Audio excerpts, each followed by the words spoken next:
tomorrow. Good afternoon. How can Dr. D and I help?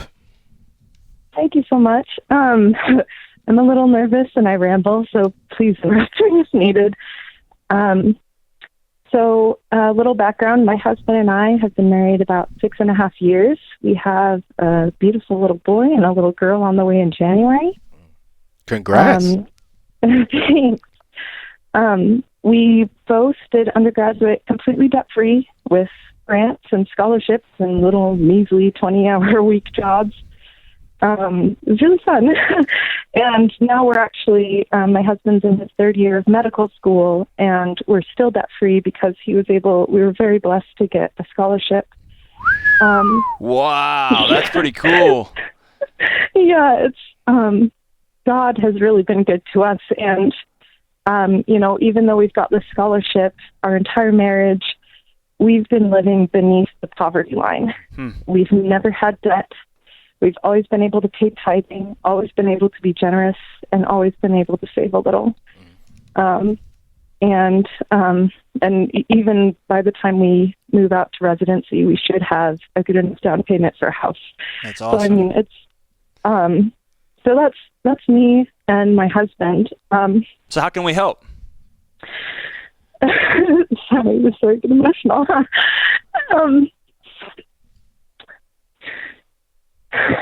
So my parents, I'm really worried for them.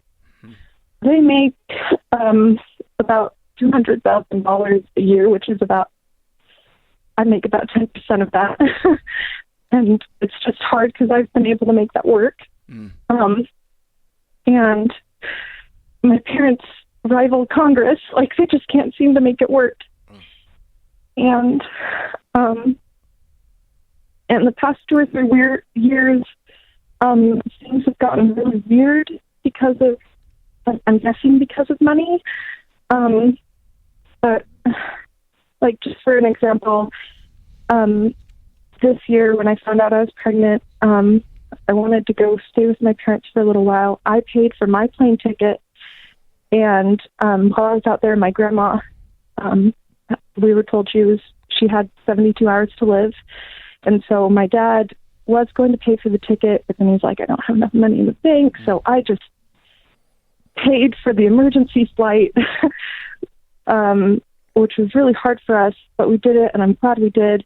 But then I was asking them, hey, because of my husband's rotations, and because of my pregnancy, I didn't feel like we should travel for Thanksgiving this year. So I said, can you come out here? And the response was just, oh, I don't know if we can afford it. So I don't know if we can afford it. So is your frustration or concern that you think that that they make a lot of money, yet they don't seem like they've got money to spend it the way that you think they should be spending it? I mean, I guess that's a little bit of it. I intentionally ask that in a confrontational way, by the way. Right. I guess what I'm getting at is this. Your parents make their money and they can spend it how they want to spend it. And it can be really frustrating when you have a set of values that's different from your loved ones. When you have a set of values that you are making things work, you are scratching and clawing and biting and fighting on below the poverty line, and you're not borrowing money. You're helping your husband get through med school, which is a traumatic endeavor in itself, and your parents don't share those same values.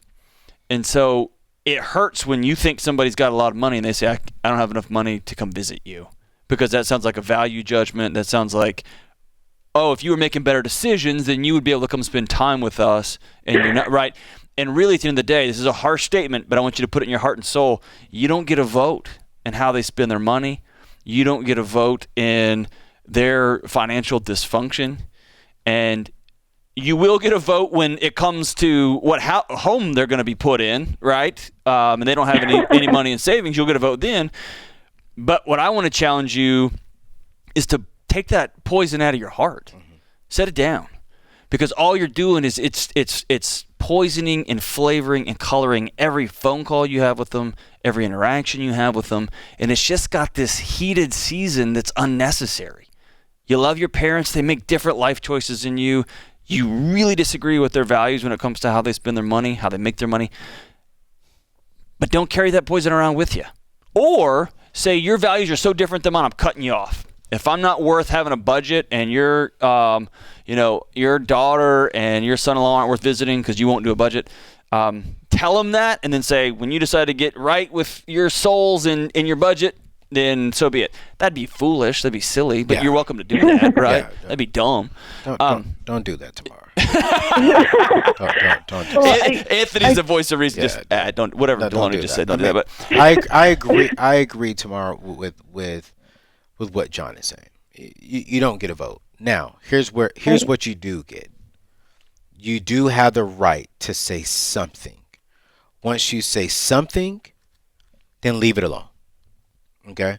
I've had several of those conversations with both sets of my families. I have 2 biological parents and 2 step parents, and technically all 4 of them are my parents. I hate the term step parents, and both of them, because I'm in a money space, I'm like, y'all can make a little better decision than that. Why did you go do that? Mm-hmm. Don't do that. But then I had to quickly realize, okay, that's my opinion. That's my life. I can't force it onto them. I give them my advice. After that, I'm not going to stress myself. And if I was married, I'm definitely not losing sleep. I'm not getting emotional because my parents are grown people and I got a spouse and kids here. And you have a husband, you have a family. Listen, Tamara, make sure that you and your husband do not become your parents. That's your number one concern right now. Make sure that your kids can look up to you as making the right decisions financially. Make sure that you are living by an example, that you are the example that you want your kids to model. Love your parents, give them guidance, give them freedom. But you know what? At the same time, worry about your family. I wouldn't worry about your mom and dad right now. Give them your thoughts, give them your prayers, and move on. Put it down.